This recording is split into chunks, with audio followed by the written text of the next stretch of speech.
Olá, meus pequenos, meus amores. Vamos dar início a mais um dia de aula com a tia Elizabeth. Hoje teremos português e na aulinha de português de hoje iremos revisar alguns conteúdos que vimos no quarto bimestre. Vamos junto com a tia.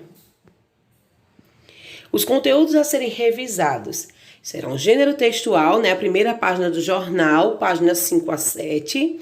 Palavras com S e SS, páginas 8 a 10. Palavras contrárias, página 13 a 15. Verbete de curiosidade, página 28. Palavras que indicam ação, páginas 34 a 37. R intercalado, página 38 a 40. Adjetivos, página 41 a 43. L intercalado, página 49 a 51. Todos esses conteúdos que a tia vai revisar aqui foram vistos no decorrer do quarto bimestre e tem no livrinho de vocês. Por isso que eu fiz questão de colocar as páginas, tá? Para que vocês possam estar pegando o livrinho de vocês e dando uma boa estudada no conteúdo. Vamos começar a nossa revisão. Gênero textual, jornal.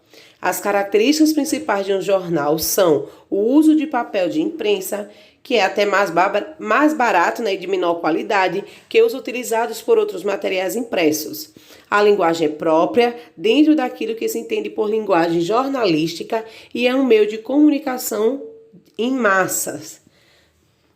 O que é uma manchete de jornal? Uma manchete, essa palavra vem do francês, manchete. É um título de uma notícia, geralmente mais popular ou importante no jornal ou revista, escrito com letras grandes e muitas vezes na primeira página antes do título, no caso do jornal. Então, no caso do jornal, que é o gênero que foi estudado, a manchete, ela é o título de uma notícia, tá? E ela vem, na primeira página antes do título do jornal, tá? Também trabalhamos aí as palavras contrárias, que é os antônimos. O antônimo significa a palavra com sentido exatamente contrário, inverso ou oposto de outra. E aí eu trago alguns exemplos. De alto, baixo, de bonito, feio, de magro, gordo, bem, mal, amor, ódio, justo, injusto. Então, os antônimos aí são palavras contrárias, tá? São palavras com sentidos exatamente contrário, inverso ou oposto de outra, tá bom? Verbete de curiosidade. O que é um verbete de curiosidade? O verbete de curiosidade, ele apresenta características semelhantes aos verbetes de dicionário e de enciclopédia. Ele tem como finalidade apresentar uma informação ao leitor. Ele traz informação. Geralmente a gente vê muito nos nossos livros, você sabia? E aí, dentro de você sabia, ele traz uma curiosidade, uma informação. Palavras que indicam ação. As palavras que indicam ação são verbos, verbos de ação, que são aqueles que indicam uma ação. Isto é o próprio verbo que exprime algo que foi feito pelo sujeito, agente, seja um desejo, uma ação, um acontecimento. E aí eu também trago exemplos, exemplos de verbo de ação. Sair, ir, falar, pensar, gritar, jogar, cair, pular, cantar, amar. Tudo isso, todas essas palavras que a tia citou agora são verbos de ação, são palavras que exprimem uma ação. Adjetivos são palavras que caracterizam um substantivo, conferindo-lhe uma qualidade, característica, aspecto ou estado.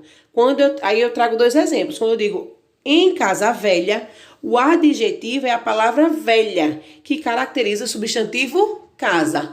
Casa, substantivo, velha, adjetivo.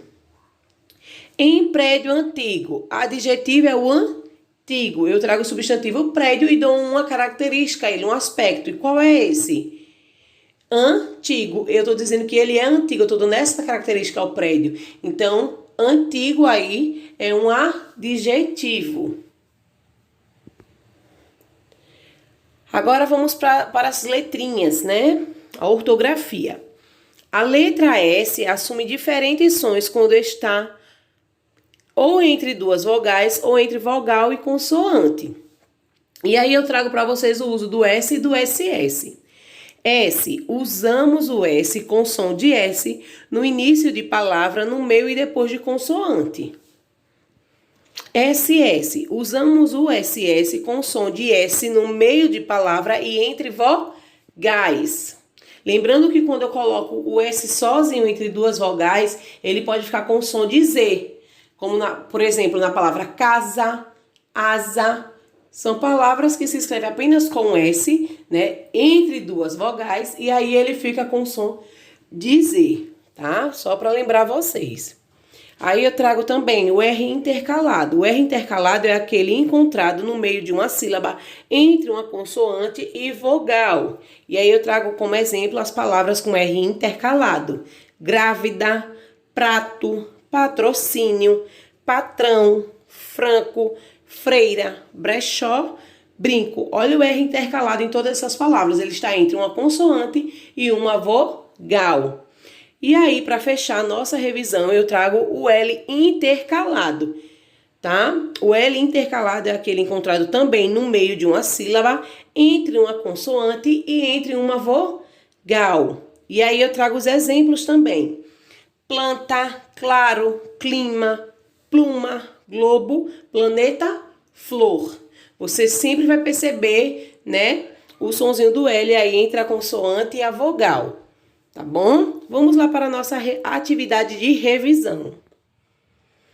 Vocês vão colocar primeiramente na folhinha o nome de vocês, tá? Coloca o nomezinho de vocês para identificar a atividade de revisão de cada um. Português, primeira questão. Coloque a letra R no meio de uma das sílabas das palavras abaixo, criando assim novas palavras e depois escreva-as à direita, formando o jogo do não é. Então, eu tenho aí, flu não é frio. Perdão.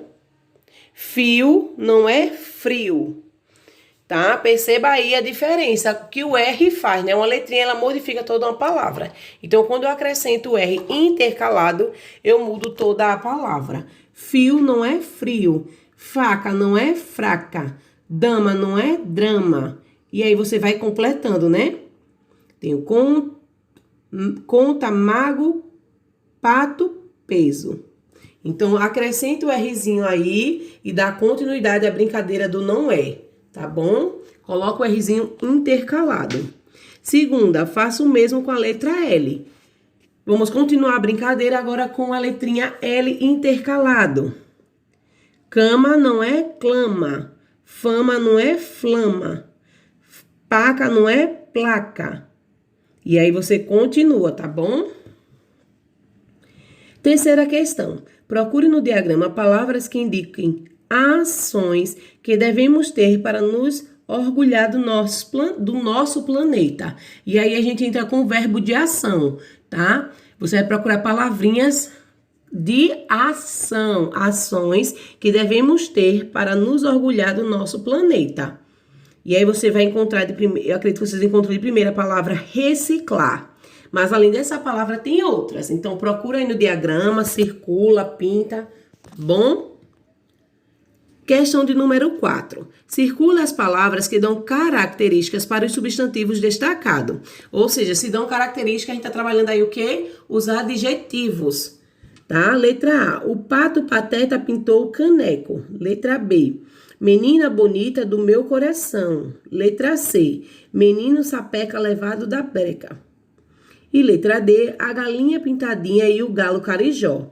Nessa última aí você vai ver mais de um adjetivo, tá? São mais de um substantivo e mais de um adjetivo. Então, caça aí, circula os adjetivos que foram dados para o pato, para a menina, para o menino, para a galinha e para o galo, tá bom? Quinta questão, o que é manchete de jornal? E aí já entra o gênero textual jornal, né? Vocês vão explicar aí com as palavrinhas de vocês o que é a manchete de um jornal. Na sexta questão, vocês vão ligar corretamente as palavras contrárias. E aí entra os antônimos, né? As palavras contrárias. Palavra contrária de fino, de grande, de muito, de alto e de bonito. Você vai, ligar essas palavrinhas. Sétima questão. O que é um texto de curiosidade e o que ele nos fornece? Então, aí eu já trago para vocês o verbete de curiosidades, tá? E aí você vai me explicar também com a palavrinha de vocês, tá? O que é um texto de curiosidade e o que ele nos fornece. Na oitava questão, oitava e última, você vai completar o diagrama com as palavras abaixo na horizontal e com o contrário das palavras na vertical. Mais uma vez, vamos revisar os antônimos, né? As palavras contrárias. Letra A, pobre. Letra B, áspero. Letra C, fechar. E letra D, verdade. De pobre, rico. E aí você vai completar. Na letra A, você coloca a palavra pobre na horizontal e na vertical a palavra contrária, rico. Tá bom? Meus amores, encerramos por aqui a nossa revisão. Por hoje é só. Fiquem com Deus. Beijinho no coração de cada um de vocês e até a próxima aula. Caprichem!